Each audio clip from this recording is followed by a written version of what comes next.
لا إله إلا الله محمد رسول الله۔ سجدہ تلاوت کا طریقہ اور اس کے آداب۔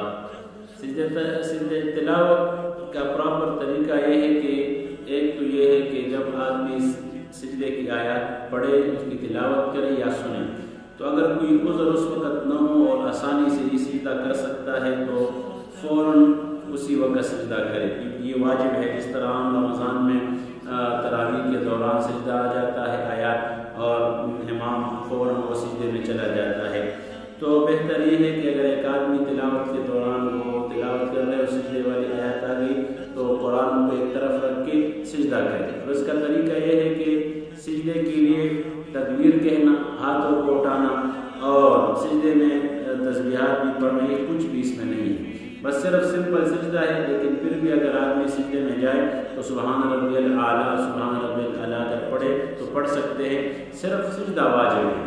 تو اس کو بیٹھ کے بھی آپ کر سکتے ہیں اور کھڑے ہو کر بھی آپ کر سکتے ہیں۔ دوسری بات یہ عورتوں کے لیے بھی یہی حکم ہے، اگر عورت تلاوت کے دوران اس کے سامنے سجدے کی آیات آ گئی تو وہ قرآن کو ایک طرف رکھ کے سجدہ کرے۔ مردوں کے لیے بھی یہی حکم ہے، تو لہٰذا اس کا طریقہ یہ ہے کہ اور اگر یہ رہ گیا تو یہ آدمی کے ذمہ واجب ہوتا ہے، پھر جب اس کو وقت ملے یا یاد آ جائے اسی وقت سجدہ کرے، لیکن یہ ذمے سے ساقط نہیں ہوتا جب تک یہ ادا نہ ہو۔